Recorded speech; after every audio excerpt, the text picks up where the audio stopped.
안녕하십니까. 저는 그 IT의 신이라는 유튜브 채널을 운영하고 있고요. 투자의 신이라고 또 하나 더 하고 있습니다. 네, 그거는 이제 저 그 소속사인 어스 얼라이언스라는 회사하고 같이 이제 거기는 좀 쉬운 내용, 그리고 ITC는 좀 어렵습니다. 네. 진짜 좀 실전 투자자들을 위한 이런 이제 IT 좀 이제 종목 분석이나 이제 어떤 섹터 분석 이런 쪽 중심으로 하고 있고요. 그러면은 대표님께서는 네네. 그 미국 주식도 하시고 네네. 한국 주식도 투자하시고 그러시는 건가요? 아, 지금 투자는 국내 주식만 하고 있고요. 네네. 국내 주식 중심으로 투자하고 있고, 특히나 이제 IT 섹터 쪽을 중심으로 투자를 하고 있고, 그리고 이제 비상장 투자도 꽤 하고 있고요. 네. 그리고 이제 미국 주식은 제가 직접 투자하지는 않습니다. 왜냐하면 이제 이게 좀 아무래도 저 같은 경우는 일단 탐방 가서 회사의 분위기라든지 이런 흐름들 보면서 좀 투자 아이디어를 얻는 편인데, 제가 미국 회사를 탐방할 수는 없으니까요. 그래서 이제 좀 미국 주식은 투자는 하고 있지 않지만 항상 보고는 있습니다. 왜냐하면 이게 또 요즘에는 우리나라랑 미국 시장의 동조화가 굉장히 크고, 그리고 이제 트렌드 같은 것들도 이제 미국하고 많이 따라가는 경향이 있어서 뭐 필라델피아 반도체 지수라든지 뭐 아니면 이제 관련된 뭐 기업들 있잖아요. 애플이나 테슬라 이런 쪽하고 이제 우리나라하고 또 비즈니스가 굉장히 많이 되고 있습니다. 네, 그래서 그런 쪽을 계속해서 보고 있습니다. 아, 네. 그러면 한국 주식 투자 그 산업 또는 뭐 주식에서는 IT 쪽이 좀 많으신 거예요? 네네. IT 쪽 중에서 이제 주로 반도체 쪽 투자를 많이 하고 있고요. 네. 원래 또 그 시스템 반도체라 그러죠. 우리나라가 이제 지금 주력은 메모리 반도체인데 좀 새로 성장시키려고 하는 게 시스템 반도체, 특히나 이제 파운드리라고 해서 TSMC, 대만 TSMC가 이제 장악하고 있는 여기 시장을 좀 하려고 하고 있는데 요즘 많이 힘들어요. 삼성이 그 좀 기술적인 부분이나 이제 경험들도 아직까지 부족하다 보니까 아직까지 성장통을 겪고 있는데, 결국은 이제 이게 잘 되면 우리나라가 결국 국민소득 4만 불 시대를 열 수 있지 않을까. 그 정도예요? 네, 맞습니다. 큰 시장이니까요. 굉장히 큰 시장이라서. 네. 그러면은 그 시스템 반도체 그리고 파운드리 이쪽이라고 하시면은 대표적으로 삼성전자 그리고 중소형주도 보시는 건가요? 네네. 저는 중소형주도 다 보고 있습니다. 아, 그러시군요. 네. 그러면 지금 말이 나온 김에 삼성전자 좀 한번 여쭤볼게요. 네네. 그 삼성전자가 그래도 최근에 또 기사를 하나 보니까 뭐 그게 유의미한 숫자인지 모르겠지만 1% 정도 뭐 이렇게 늘렸다고는 하더라고요. 시장 점유율을요. 파운드리 쪽에서. 네네. 근데 아직 좀 갈 길이 멀다고 봐야 되는 걸까요? 그렇죠. 사실은 그 1%의 점유율을 넓히는 것보다는 중요한 게 지금 이제 그 예전에는 우리 뭐 컴퓨터나 모든 기기들의 이제 그 반도체가 필요하잖아요. 반도체는 기본적으로 이제 어떤 그 두뇌의 역할을 하는 프로세서가 필요합니다. 우리 CPU라 그러죠. CPU가 있고 이제 그래픽을 처리하는 GPU가 있고, 요즘에는 이제 그 AI 때문에 NPU라고 해서 뉴럴 프로세스 유닛이라고 해서 이런 프로세서류들이 있고요. 그리고 이제 이 그 데이터가 저장되어 있는 스토리지가 있습니다. 예전에는 하드 디스크를 썼지만 요즘에는 이제 SSD라고 해서 낸드 플래시, 그죠? 솔리드 스테이트 드라이버라고 해서 이건 낸드 플래시 덩어리거든요. 이제 여기서 데이터를 불러오는데 이게 프로세서가 훨씬 더 빨라요. 메모리를 불러오는 속도보다. 그래서 병목이 항상 생기거든요. 그래서 요 병목을 줄이기 위해서 버퍼 역할을 하는 반도체가 D램입니다. 그래서 요 컴퓨터 구조를 폰 노이만 구조라고 하고요. 네. 뭐 중요한 건 아니고 어쨌든 요 프로세서를 우리나라가 못 합니다. 네. 그러니까 그 메모리 D램하고 낸드 플래시는 우리나라가 세계 1등인데요. 각각은 1등인데. 네네. 각각은 1등인데 이제 삼성하고 SK 하이닉스라는 회사가 워낙 잘하기 때문에 1등인데, 이제 시스템 반도체 쪽은 이제 우리나라가 아직 미미한 점유율인 거죠. 그래서 근데 이제 메모리 같은 경우는 설계도 하고 생산도 직접 하는 구조거든요. 그래서 종합 반도체라고 합니다. 그런데 이제 시스템 반도체는 굉장히 이렇게 다품종 소량 생산이에요. 그러니까 메모리 같은 경우는 소품종 대량 생산이기 때문에 표준화돼서 그냥 딱딱 잘 만들어내면 되는데, 시스템 반도체는 설계하는 회사들도 굉장히 많고, 요거를 이제 생산해 줄 수 있는 파운드리 회사도 여러 군데가 있습니다. 그런데 이제 파운드리 쪽에서 이제 아주 고성능 칩을 만들기 위해서는 요즘에는 이제 5나노, 4나노까지 이렇게 미세 공정을 가야 되는데, 10나노 이하로 파운드리 할 수 있는 회사는 전 세계 2개밖에 없어요. TSMC라는 대만 업체하고 삼성 파운드리밖에 없습니다. 이게 EUV 장비 뭐 이렇게. 네네, 맞습니다. 네. 그래서 그렇게 되는 건데 그 TSMC에 비해서 네네. 좀 이렇게 그냥 뭐 이렇게 뭐 이렇게 따라잡을 만한 2등이 아니라 네네. 그 격차가 조금 아직은 좀 크다고 봐야 되는 건가요? 그렇죠. 1등하고 2등의 격차가 굉장히 크고요. 굉장히 크고. TSMC가 시장 점유율이 한 54% 정도 됩니다. 그리고 삼성전자가 한 17% 정도 되고요. 그리고 1등하고 2등이 격차가 굉장히 크거든요. 그런데 2등하고 3등하고 격차도 굉장히 큽니다.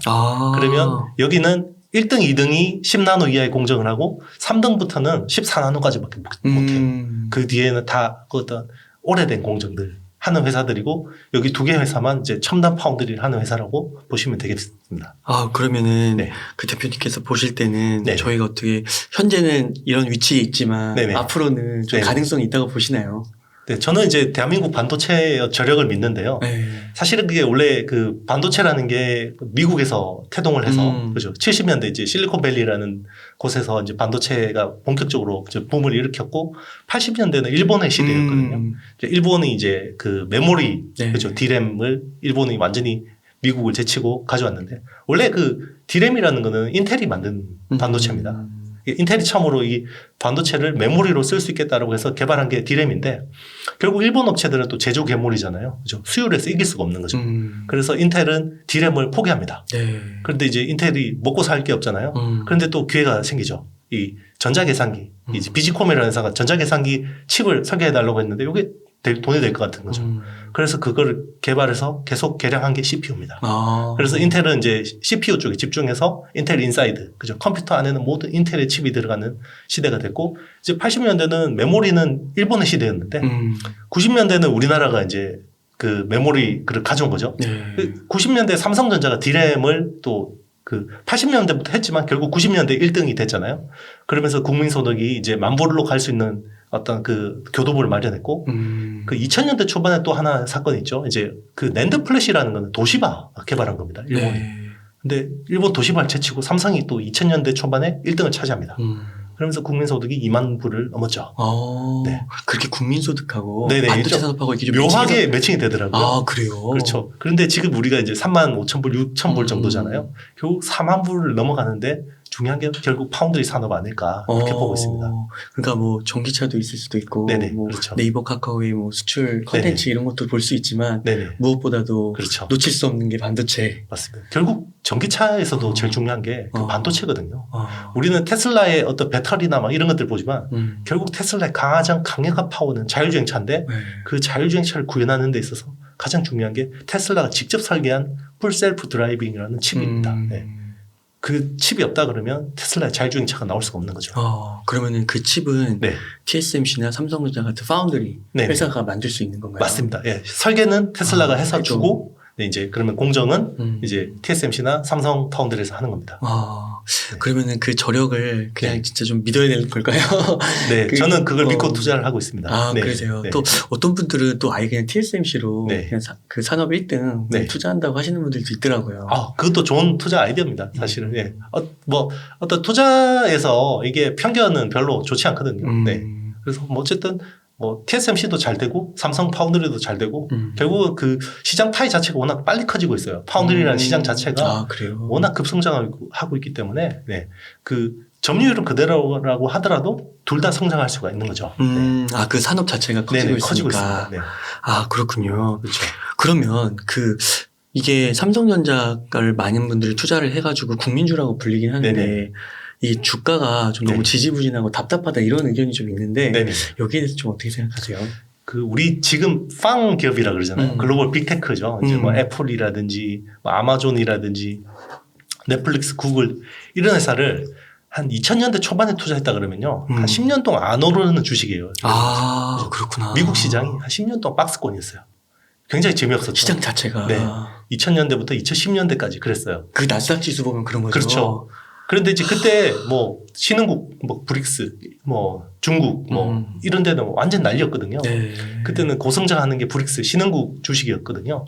그런데 또 지금 보면 그렇죠. 우리 삼성전자 보면 이게 삼성전자는 안 오르는 주식이고 박스권에 갇혀 있는 주식이다라고 하지만 그게 2015년, 16년, 17년 보면 이렇게 계속 우상향하는 주식이 있냐. 그래요? 그랬었거든요. 네. 그렇구나. 네, 이 큰 종목이 뭐 정말 몇 배씩 났으니까. 진짜 네. 그런 때가 있었구나. 맞습니다. 예. 그래서 그때 뭐 따라잡는 것도 좋은 전략이긴 하지만 이렇게 결국 이제 회사의 가치라는 거는 결국 이제 주가로 나타내는 게 맞지만 이게 전설적인 투자자 아나톨리 코스톨란이라는 사람이 이런 이야기를 했어요. 회사의 기업 가치와 이제 주가는 개와 주인의 관계다. 그죠? 그 회사의 가치는 주인이에요. 이제 주인이 개를 끌고 가면 이게 목줄을 풀었다가 줄였다가 요즘 많이 그렇게 하잖아요. 그러면 이제 개가 앞서거니 하기도 하고 뒤서거니 하기도 하는데 결국 둘은 같이 이렇게 공원을 돌고 오는 거죠. 네. 그래서 기업 가치라는 거는 그 실적.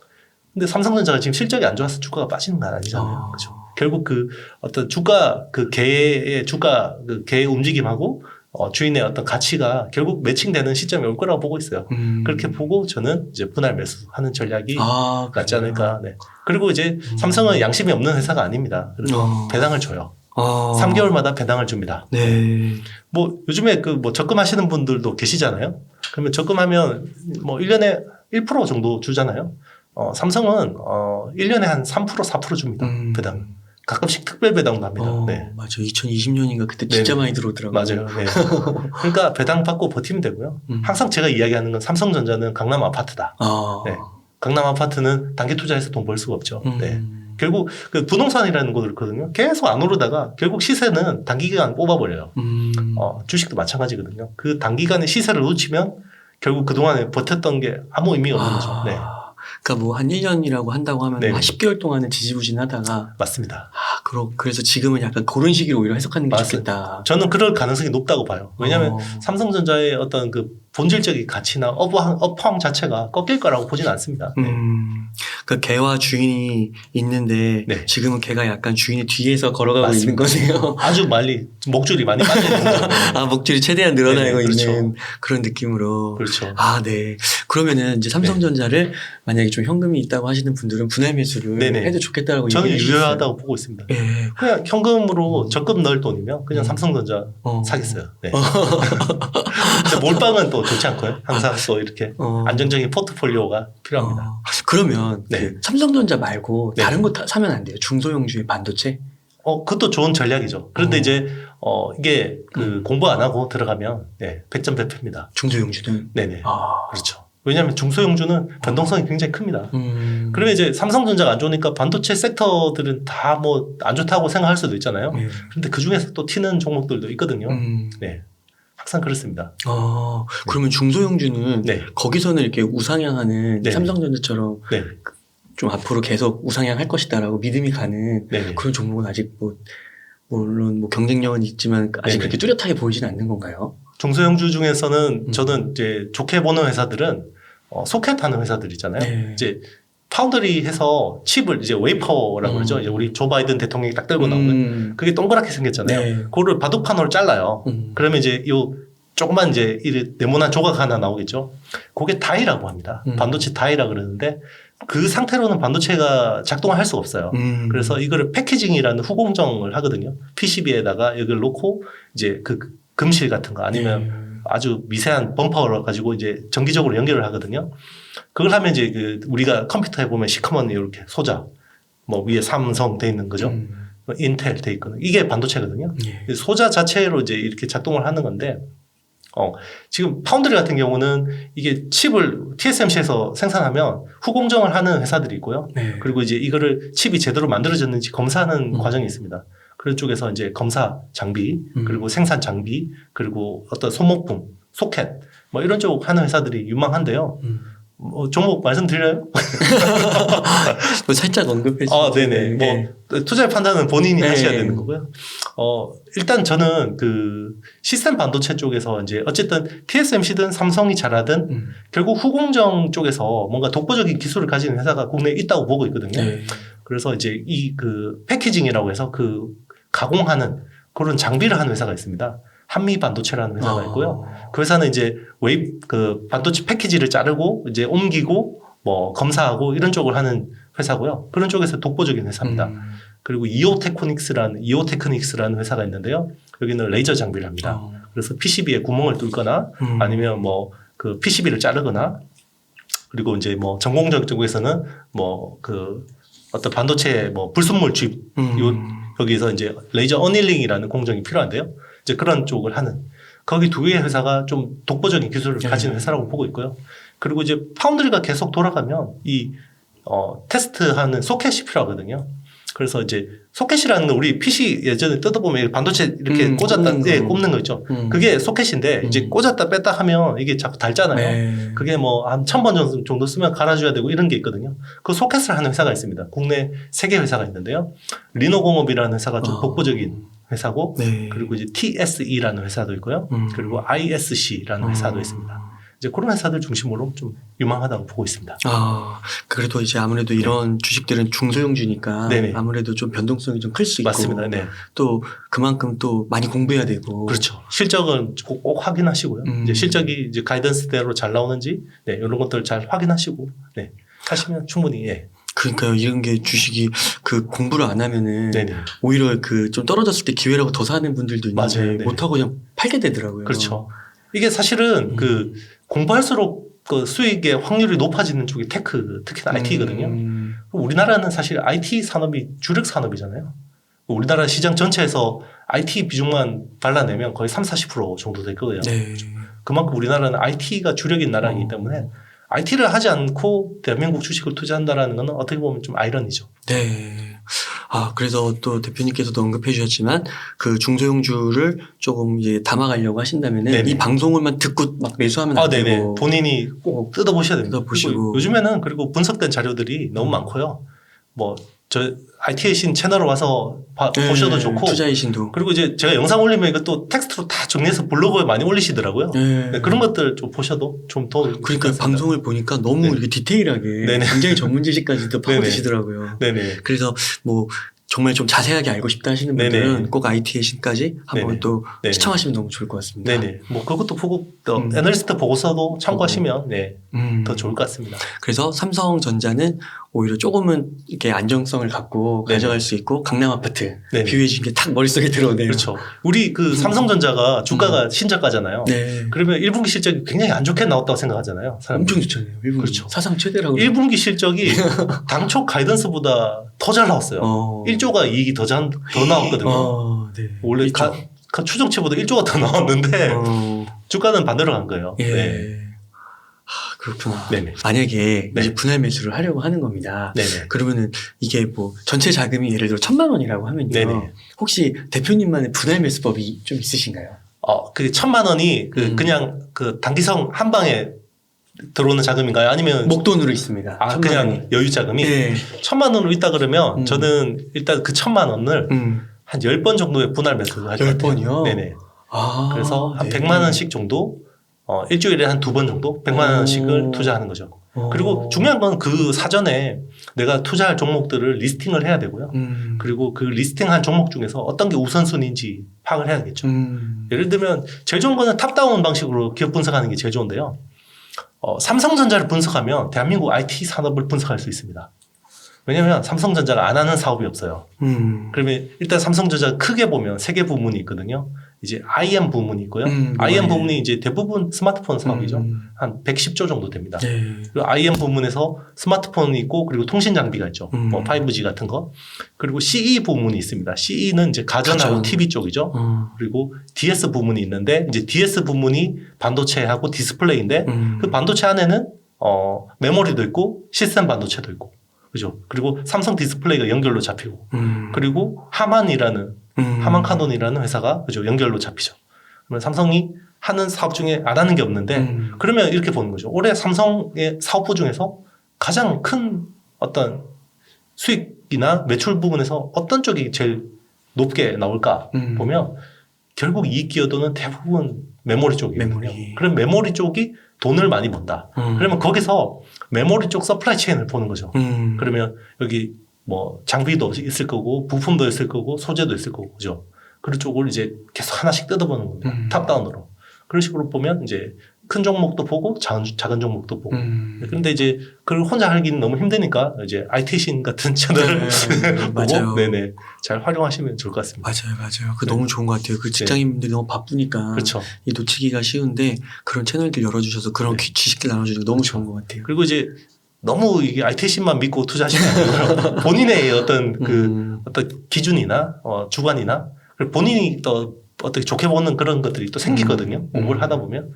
뭐 또 그런 게 있잖아요. 아는 만큼 보이고 네. 보이는 만큼 느끼고 느끼는 만큼 행동한다. 그렇죠. 그 분할 매수법은 네. 되게 이게 다양한 것 같아요. 어떤 분들은 또 뭐 한 50%만 들어갔다가 네. 10% 떨어질 때마다 뭐 20% 네. 20% 더 넣는다는 분도 네. 있고 이거는 이제 개인의 약간 스타일, 성향에 따라 스타일입니다. 네. 매매 스타일은 제각각이고요. 그 돈 버는 방법도 다 다르고 그런데 이제 돈을 잃는 방법은 거의 한두 개밖에 없어요. 네. 물타기 하다가 없어져요. 그래서 기계적 손절을 잘해야 됩니다. 네. 기계적 손절. 네. 그래서 대표님께 내가 아무리 좋게 보는 종목도 마이너스 15%라고 하면 일단 한번 팔아보는 게 좋습니다. 네. 손절? 네, 손절. 네. 왜냐면 자기가 원래 또 처음 보면 다 예뻐 보이잖아요. 그런데 또 보면 이게 아닌 경우도 있잖아요. 그런데 이게 또 미련이 남아서 계속 거기에다가 어떤 자금을 그죠 태우다가 결국 다 녹아 없어져 버리는 경우가 있거든요. 그건 저의 경험이기도 합니다, 사실. 저도 물타기해서 네. 그런데 항상 사람은 같은 실수를 반복하거든요. 그래서 이제 항상 이제 내가 실수한 거에 대해서 복기를 해야 돼요. 내가 왜 투자에 대해서 실패를 했지? 이제 한번 복기를 해보는 게 좋고요. 그런 식으로 계속해서 뭔가 좀 개선한다 그러면 충분히 성공하실 수 있고 투자 주식 쪽에서 그리고 평생 투자를 하실 수 있는 자질이 있다고 보고 있습니다. 네. 그렇구나. 그러면은 대표님 삼성전자 같은 경우는 고점에 물려 있으신 분들 뭐 8만전자, 7만전자 이런 분들 많으실 것 같은데 그럼 이런 분들도 이제 거의 한 10% 15% 났잖아요. 마이너스. 그러니까 중요한 게 내가 가격을 보는 게 내가 뭐 95층에 있다 이런 게 중요한 게 아니라요. 삼성이라는 회사가 앞으로 계속 우상향할 거냐 아니면 지금 어떤 한계 기업이기 때문에 앞으로 계속 부진할 거냐 그거를 먼저 판단을 해야 돼요. 그 이 회사의 어떤 상황이라든지 이 회사가 하고 있는 비즈니스의 업황 그런 것들 보면 저는 절대 삼성이 어떤 이 4차 산업혁명 시대에 메타버스 시대에 어떤 가장 중요한 기초 원자재 어떤 경제의 가장 기초 원자재가 지금 원유인데 이제는 반도체거든요. 반도체가 원유보다 더 중요한 기초 원자재예요. 그죠? 그러니까 미국이 중동에서 병력 빼서 중국 포위하는 거 아니에요? 그죠? 반도체 굴기 하려고. 그죠? 반도체 굴기를 막기 위해서.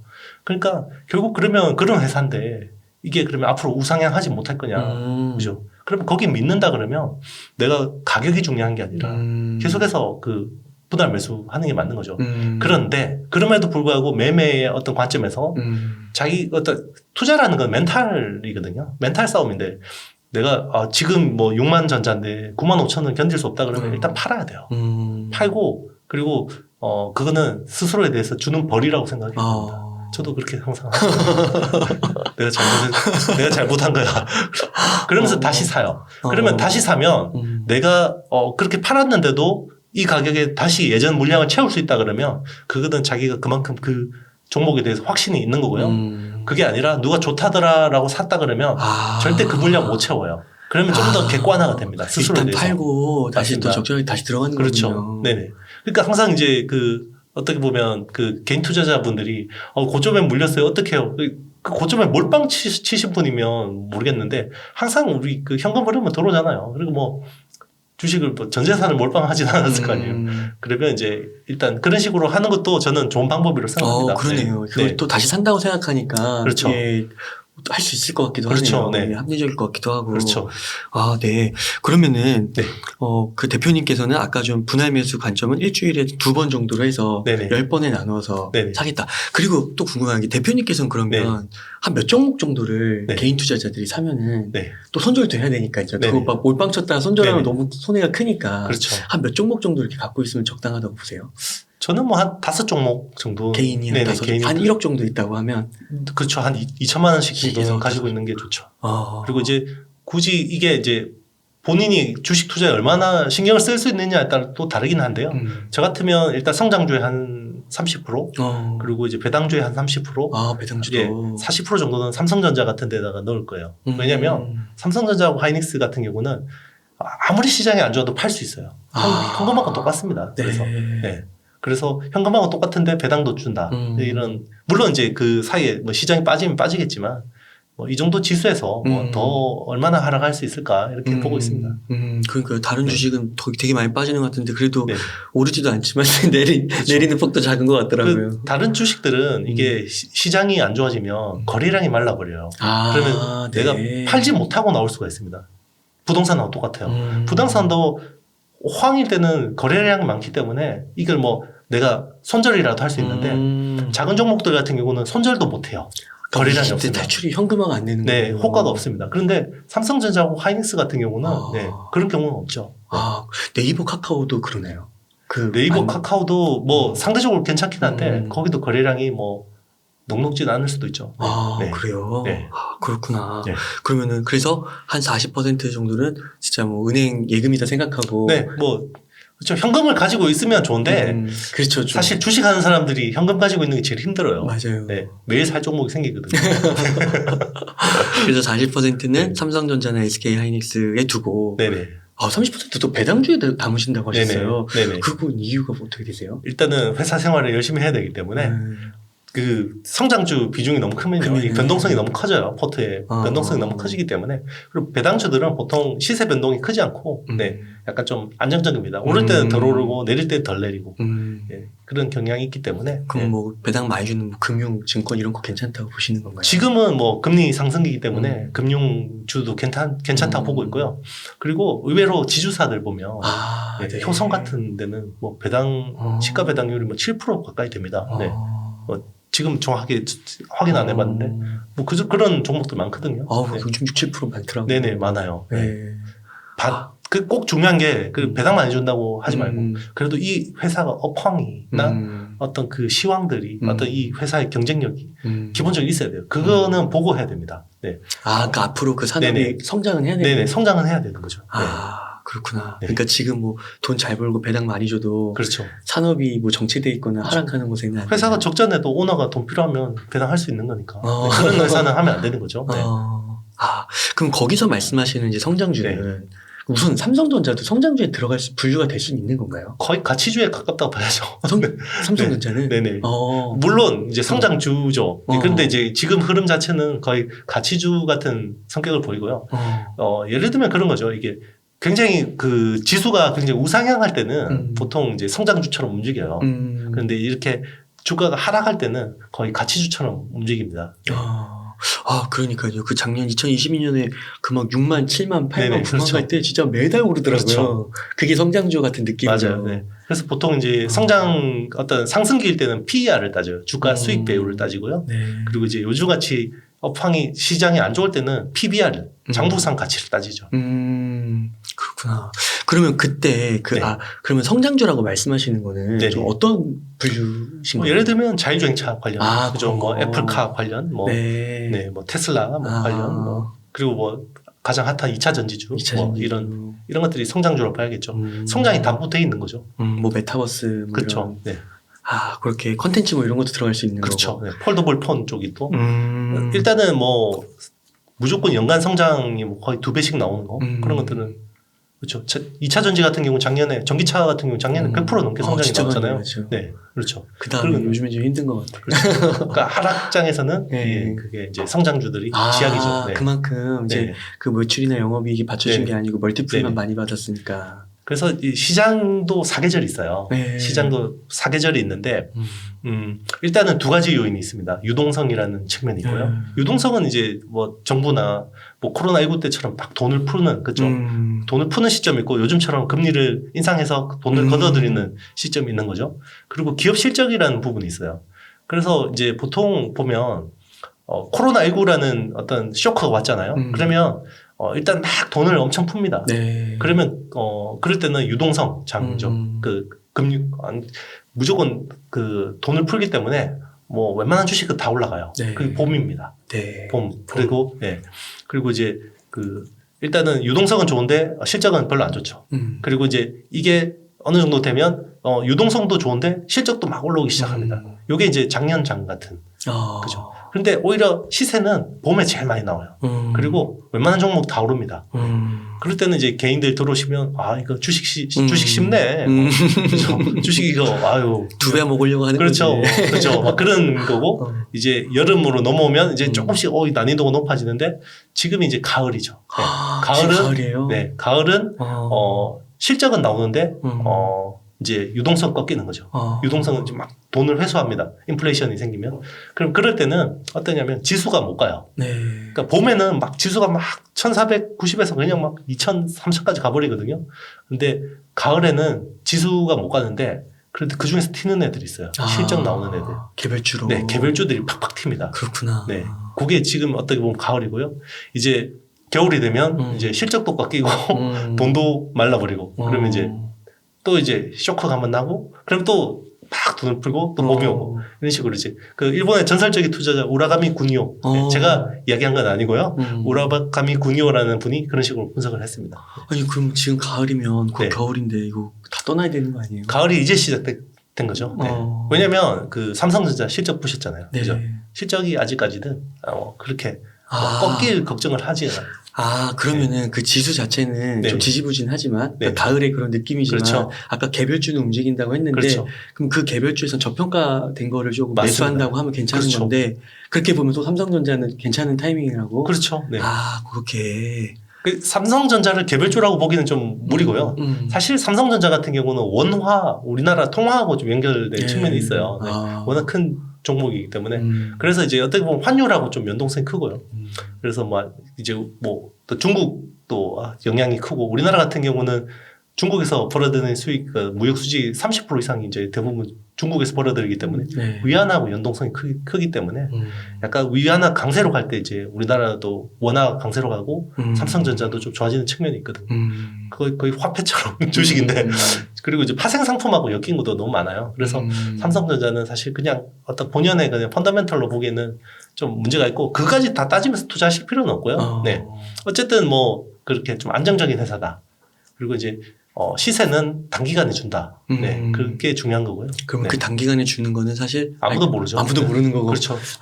그렇기 때문에 그렇죠.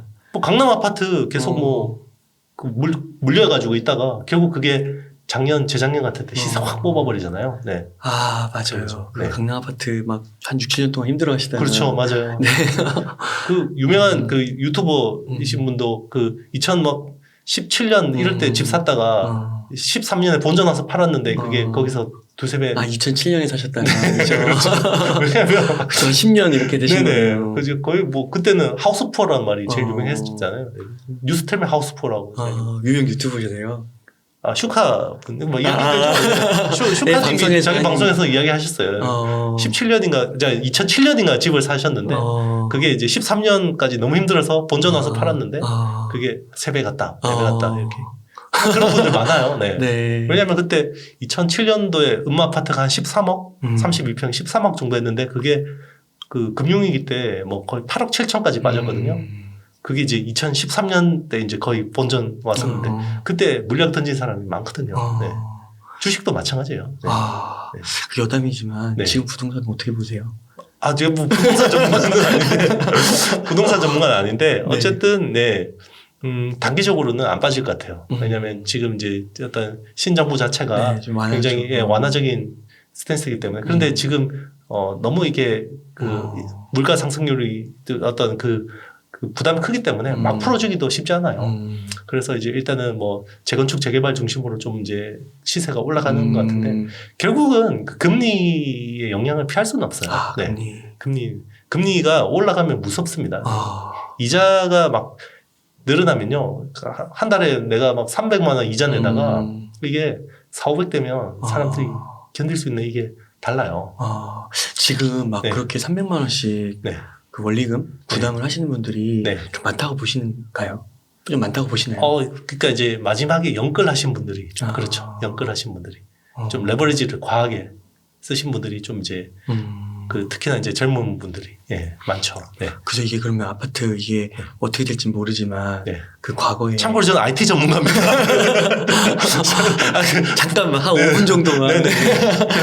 부동산은 잘 모르는데 그래도 또 점자신문에 오래 계셨고 또 그냥 네. 여담으로 그냥 들어주세요. 여담으로. 투자에 참고하지 마시고요.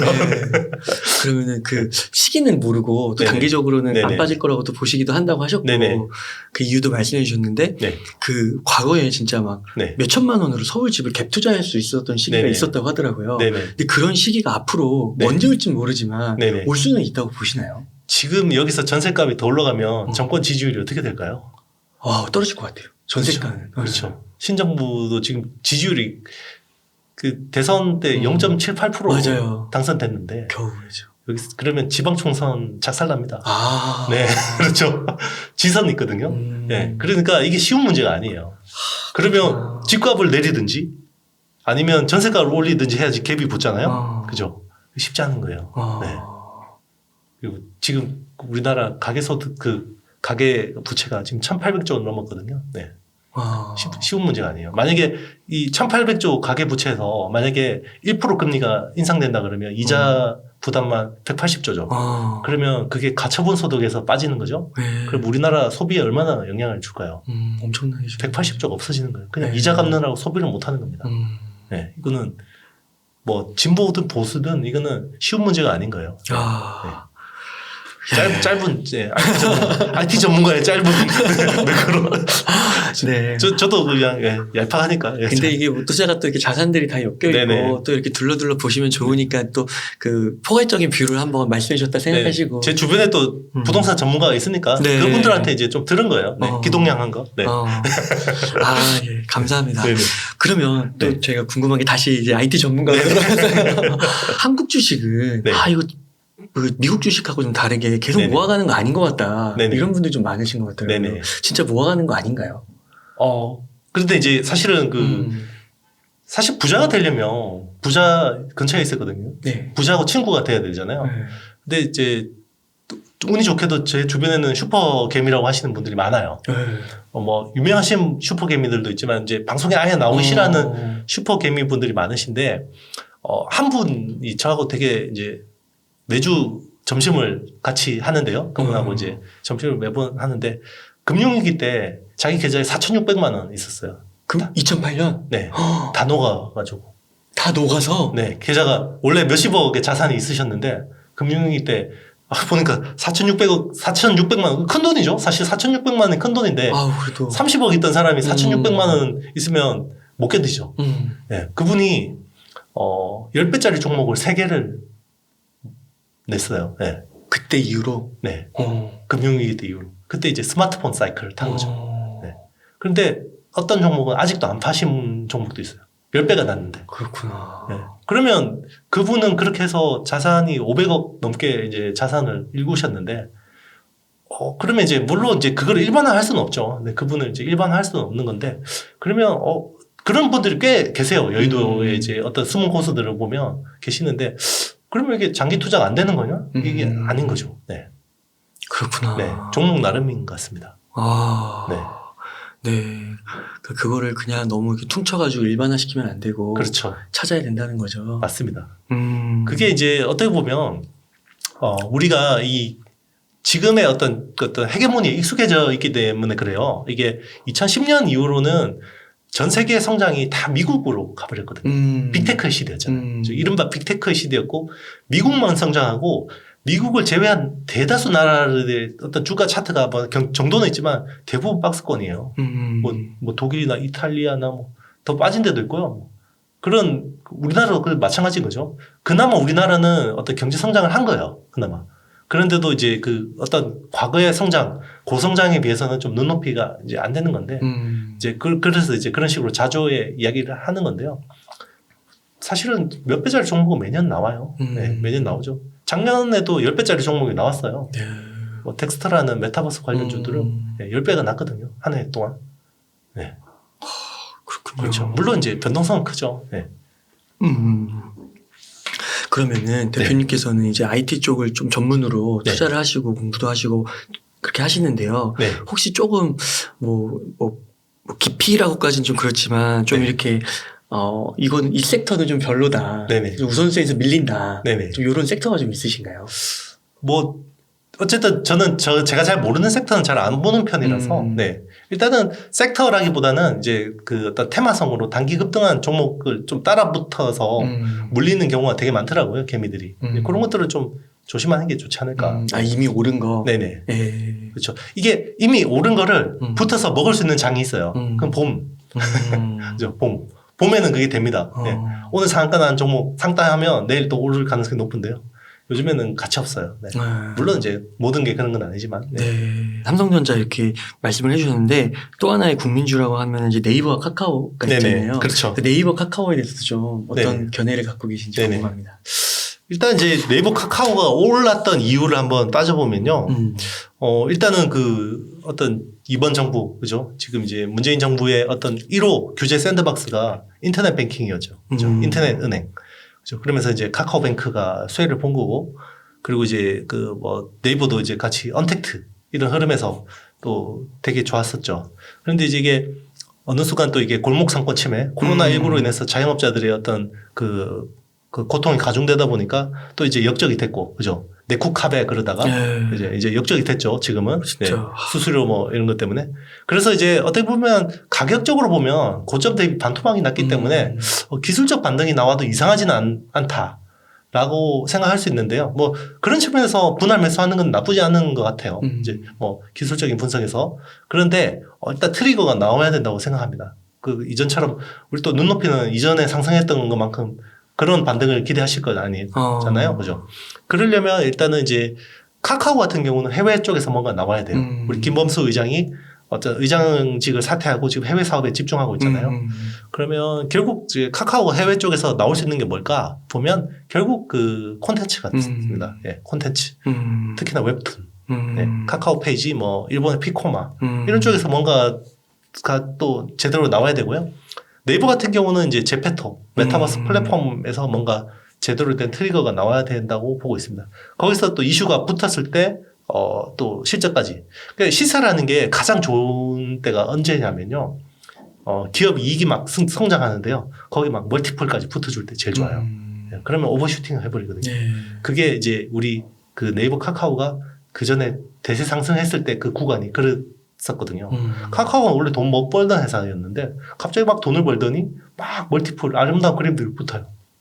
그럴 때 시세가 나는데 이제 이번에 다시 한번 더 사이클을 올려면 좀 더 인내해야 되고 이제 그런 트리거가 나올 때 따라 붙어도 뭐 저는 충분히 늦지 않다.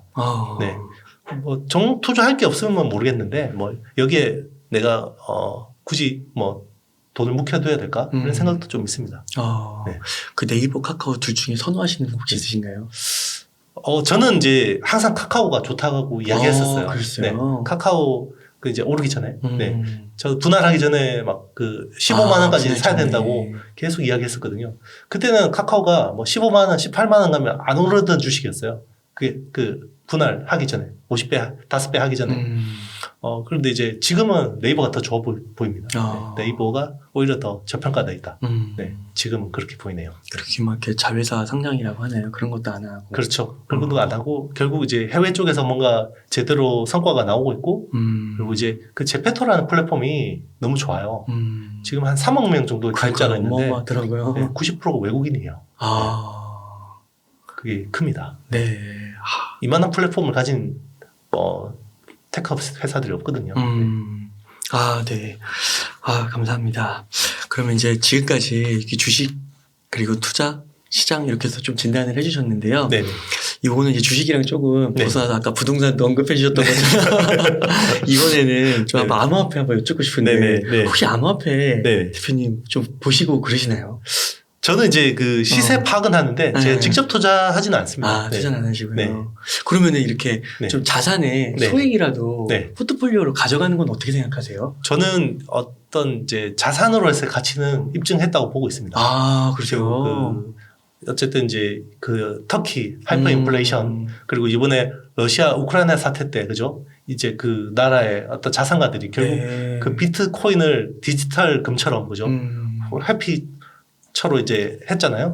그게 이제 입증됐기 때문에 이제 그 유용성은 있다고 보는데요. 예. 이게 화폐로서의 가치는 좀 퀘스천입니다.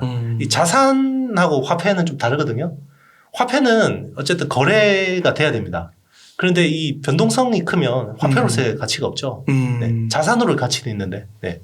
좀 그런 측면에서 아직까지 아무 화폐라 하기에는 조금 화폐로서의 입증은 좀 필요하다.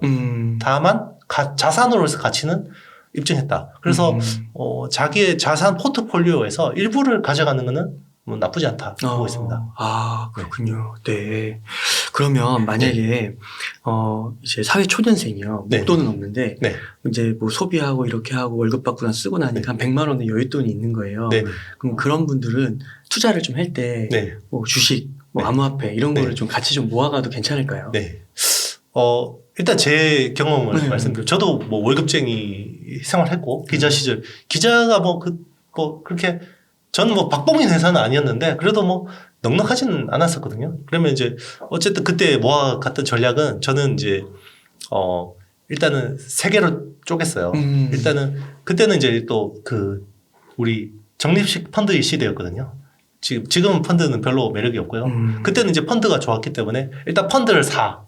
그리고 적금을 3. 그리고 금리가 그때는 5% 정도 됐기 때문에 네, 3 가져가고 그리고 주식 투자를 3 정도 가져가고 적금이 5%였어요. 네네. 5%. 저 처음에 입사했을 때 고금리. 네, 입사했을 때 그때 막 6%, 뭐 7% 이렇게 적금 그 금리 주고 그랬었어요. 네. 그럼 너무 아재 같으니까 그렇게 가져가다가 네. 일단은 이제 펀드도 4개 중에서 펀드도 쪼갰어요. 펀드가 3이고 적금이 3. 펀드가 4. 그리고 이제 그 적금이 3. 그리고 주식이 3. 아, 주식이 3. 네. 그런 식으로 했는데 펀드를 국내 주식형 펀드 하나 그리고 그러면 10%겠죠. 그리고 해외 선진국 지수 하나 그리고 해외 신흥국 브릭스 중심의 그거 하나 그리고 원자재 펀드 하나 그런 식으로 해서 계속 적립을 했고요. 그리고 이제 요거를 한 1년에 2번 정도는 리밸런싱을 한 것 같습니다. 만약에 뭐 이렇게 좀 그 주식 쪽에서 수익이 나면 또 다른 자산으로 좀 옮기고 또 주식이 갑자기 안 좋아지면 적금을 좀 빼서 네, 이렇게 좀 넣고 그런 식으로 해서 이제 결혼 자금 마련했고요. 네, 이제 그리고 나중에 뭐 집도 그런 식으로 샀죠. 네. 그런 식으로 하는 게 좋지 않을까 싶은데요. 요즘에 이제 보면 그러면 일단은 만약에 내가 지금 어떤 직장 초년생이라 그러면 이제 주식 투자 뭐 3, 국내 주식 3, 뭐 해외 주식 뭐 한 3, 뭐 미국 주식이겠죠. 그리고 이제 뭐 적금 3, 적금 뭐 금리는 거의 없다고 생각하셔도 되고요. 적금 3, 그리고 뭐 1 정도는 뭐 우리 암호화폐 같은데, 네. 암호자산. 네. 괜찮지 않을까. 그렇게 보고 있습니다. 그러면 거기 아까 이제 말씀해 주신 것처럼 그 현금 3, 적금 3 그 부분을 삼성전자로 바꿔도 괜찮을까요? 저는 네, 가능하다고 보고 있습니다. 사실 그 현금이랑 마찬가지라고 보고 있거든요. 네. 네. 그렇죠. 언제든 이게 그 유동화할 수 있잖아요. 그렇죠. 그럼 현금이죠. 네. 이렇게 상세하게 경험까지 이렇게 말씀해 주셔서 너무 감사드립니다. 네. 만약에 그러면 아까도 좀 말씀 여쭤보긴 했는데 만약에 목돈으로요. 한 지금 그냥 1억이 딱 있는 거예요. 그럼 그냥 1억에서 말씀하신 대로 10번에 나눠서 그냥 분할 매수로 뭐 한 3종목, 5종목 이렇게 그냥 1억 있으면 한 20번으로 쪼개셔야 돼요. 그건 또 왜 그런 거예요? 왜냐면 이게 어떻게 보면 자기 자신에 대한 테스트예요. 자기 성향을 모르잖아요. 그죠? 본인은 본인을 잘 모르잖아요. 그죠? 저도 나를 다 모르거든요.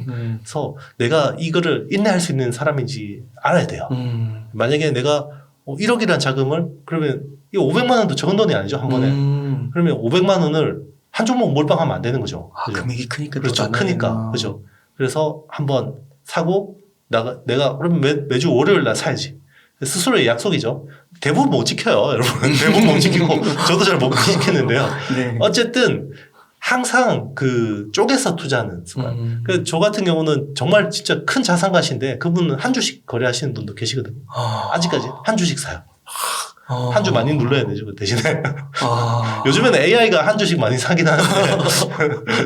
한 주씩 그러면은. 네네. 한 주씩 사고 또 한 주씩 시장가로 계속 한 주씩 사는 거예요? 그렇죠. 네네. 와, 사는 그렇구나. 거죠. 네. 그런 식으로 하기도 하고, 뭐 요즘에는 또 뭐 이렇게 자동 그게 잘 돼 있으니까 이제 그 어떤 시간별로 이렇게 사게. 왜냐면 그렇게 습관을 안 해놓으면 막 지금 안 사면 내가 그 연결을 하는 거하고 똑같은 거예요. 지금 안 사면 내가 큰일 날 것 같은데 이미 시세가 막 호재가 반영돼서 6% 7% 떠 있는데 내가 덥석 넣어버린단 말이에요. 근데 그렇게 되면 또 막 이게 보합까지 밀려버리면 또 팔고 싶거든요. 그런 어떤 매매의 어떤 안 좋은 습관들을 이제 고치기 위해서 그러니까 결국 그 1억이라는 내가 자산을 굴릴 만한 그릇이 돼 있나. 그게 중요한 거죠. 그런데 내가 진짜 약속한 대로 20번에 나눠서 내가 살 수 있다. 그러면 그분은 1억 의존하셔도 돼요. 네. 충분히 하셔도 됩니다. 그러니까 네. 이게 자기를 알아야 되는데 그렇죠. 그러기 위해서는 실제로 돈을 넣어봐야 되는데 그렇죠. 그걸 한 번에 막 넣으면 안 되는 거고 맞습니다. 네. 조금씩 해서 알고 그렇죠. 감당 가능하면 그때 이제 본격적으로. 그렇죠. 원래 이게 뭐 노쇠 그릇을 키우려면 엄청 두들겨서 그죠? 아프게 두들겨야 되죠. 맞아요. 그럼 자기 그릇을 키우려면 아픔은 필요해요. 네. 절대 그릇은 그냥 커지지 않습니다. 네. 네. 대표님 그 코로나 이후에 네. 이제 시장에 들어오신 분들이 네. 지금 되게 힘들어하시는 네네. 댓글들도 많이 달리더라고요. 그렇죠. 그때 이제 다 올라가는 줄 알았는데 처음 네네. 맞아보는 이런 그렇죠. 거라서 그러신가. 네. 혹시 조금 가이드라인 같은 거, 원칙 네네. 같은 거, 네. 그동안 이제 투자 시장에 계시면서 네네. 느꼈던 것들 몇 네네. 가지 한번 이렇게 이야기해 주실 만한 게 있으실까요? 일단은 뭐 항상 이제 그 기회라는 거는 준비되지 않으면 오지 않죠. 네. 그래서 사실은 항상 오르기만 하는 주식은 없어요. 항상 조정은 오는 거고요. 그리고 이제 그 조정을 견뎌서 이겨내는 사람하고 거기서 어떻게 보면 이제 어떻게 퇴출되는 사람도 갈리는 거죠. 이제 거기서 이제 중요한 건데, 사실 뭐 저도 그래요. 뭐 너무 전문가들 말 믿지 마시고 어떤 본인의 원칙. 아까 이야기한 것도 20번 쪽에서 투자라, 뭐 10번 쪽에서 투자라 이것도 이제 꼭 그거를 뭐 지켜야 된다라는 어떤 원칙이라기보다는 스스로한테 이제 뭔가 금제를 줘보는 거죠. 그리고 이걸 내가 스스로 지킬 수 있는 어떤 힘과 그게 의지가 있냐라는 걸 이제 검증해 보시고요. 그리고 이제 자기만의 원칙과 어떤 그런 것들이 충분히 생긴다 그러면 지금도 사실 이 시장이 빠져도 거기서 또 어떻게 보면 올라갈 수 있는 종목을 잘 찾을 수도 있는 거고요. 방법들이 보입니다. 그래서 이게 사람이 궁하면요. 지금은 굉장히 궁하죠. 네. 궁하면 이제 변하게 돼 있는 거고요. 이제 변하면 또 통하게 돼 있고요. 그게 이제 이 시장에서 자기가 통하는 방법을 찾게 되고요. 이제 통하면 또 이제 다시 좋아지는 거죠. 네. 그게 이제 주역에 나오는 말인데요. 네. 궁즉변, 변즉통, 통즉구라는데요. 네. 똑같습니다. 한 곳으로 이렇게 가면 그렇죠. 통하는 거고. 그렇죠. 뭐, 내가 지금 가지고 있는 나의 지금 상태가 만족스러우면 변해야겠다는 이유가 없죠. 그죠. 그죠. 나 지금대로 가면 계속 잘 되는데. 그런데 항상 뭔가 이 시련을 준단 말이에요. 어떤 세상은. 그죠. 그 시련 안에서 내가 어떻게 변해야겠다는 마음을 먹고, 네. 거기서 또 방법을 찾으려고 노력하고, 그게 이제 노력하다 보면 또 거기서 통하는 방법들을 찾게 되고, 네. 그러면 또 상황이 나아지고, 또 이제 뭔가 시련이 오겠죠. 인생이라는 게 그 희노애락의 네. 그 계속 그 연속인 것 같습니다. 네. 그러니까 지금 이 시기가 네. 순간적으로는 좀 감정이 힘들고 네네. 계좌를 보면 슬플지라도 네네. 이걸 또 견디면 네. 또 아까 말씀해 주신 그런 네네. 슈퍼개미의 사례처럼 그렇죠. 또 그런 날이 올 수도 있다는 거죠. 그렇죠. 이게 주식시장이라는 게요. 올해 뭐 저도 경험은 일천하지만 올해 있다 보면 누군가의 피와 살이 또 걸음이 돼서 또 네. 새로운 뭐 새싹이 자라고 그런 거거든요. 그러면 한편으로 생각해 보세요. 이게 코로나19 때 그때 들어오신 분들은 그 전에 누가 주식 가지고 있던 분들의 그 살과 피를 먹고 잘하신 거예요. 네. 그러면 이제 본인이 그 또 새로운 어떤 토양이 되지 않으리라 보장은 없는 거죠. 거기서 살아남는 게 중요한 거죠. 네. 그러게요. 항상 네. 어떻게 승승장구 하겠습니까? 맞습니다. 네. 위기도 잘 견디고. 그렇죠. 예. 예, 대표님 오늘 진짜 피와 살이 되는 네. 말씀 이렇게 많이 해주셔서 감사드리고 네. 혹시 끝으로 네네. 좀 강조하고 싶으시거나 네네. 하고 싶으신 말씀 있으실까요? 네, 뭐 사실 아까 뭐 말씀드린 건데요. 결국 이제 부자가 되고 싶잖아요. 그렇죠? 저도 부자가 되고 싶고 그러면 이제 뭐 부자하고 친하게 지내든지 그럼 주변에 부자가 없으면 부자들이 어떻게 했는지 그 행동들을 잘 보시면 좋을 것 같아요.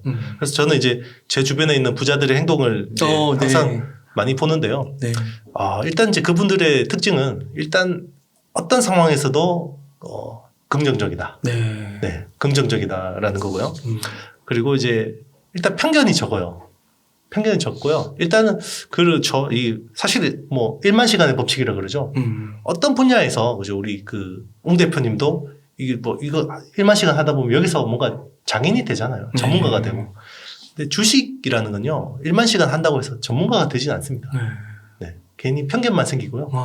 괜히 어떤 종목은 나한테 상처를 줬기 때문에 얘는 이래서 안 되고 쟤는 저래서 안 되고 그러는데 그 사이 회사는 변한단 말이에요. 그러면 새로운 젊은 펀드 매니저들은 아무런 편견이 없기 때문에 막 사요. 수익 확 나거든요. 그래서 이제 주식만큼 이렇게 편견과 그렇죠. 어떻게 보면 이 경험이 될 수도 있지만 이게 아집이 될 수도 있는 거고요. 그래서 항상 이제 자산가들은 젊은 후배들 이야기에 귀를 기울이시더라고요. 그래서 이제 그런 것들이 중요하고요. 그리고 항상 호기심 있게 주변의 변화에 민감해야 되고, 저 에피소드 하나 말씀드릴까요? 네. 예전에 투자하시는 분 중에서는 이제 한 중학생 아들을 두신 분이 계셨어요. 그런데 소비재 이런 쪽으로 좀 투자를 잘 하시는 분이셨는데요. 그때 어글리 슈즈, 그때 GD가 막 어글리 슈즈 신고 나와가지고 막 트렌드가 됐어요. 저런 못생긴 신발 왜 신어? 그랬는데 그분은 그걸 캐치하셨나 봐요. 그래서 중학생 아들한테 요즘에 뭐 20명, 30명 되나요? 그래서 야, 니네 반에서 5명 신을 때 이야기해줘. 진짜요? 네, 그래서 10%를 사셨어요. 와. 필라코리아를. 대박이다. 네, 그리고 야, 니네 반 10명 되면 이야기해줘. 그래서 20%를 더 사셨어요. 와. 니네 반에 절반이 되면 이야기해줘. 라고 해서 확 사셨는데요. 그 해에 필라코리아가 한 8배 올랐을 거예요. 야. 그분은 수익을 2-3배 내셨죠. 네. 그런 식으로 투자할 수 있는 거고요. 저 같은 경우도 이제 일단 지인이 부인분이 스튜디스신 거예요. 스튜디오스.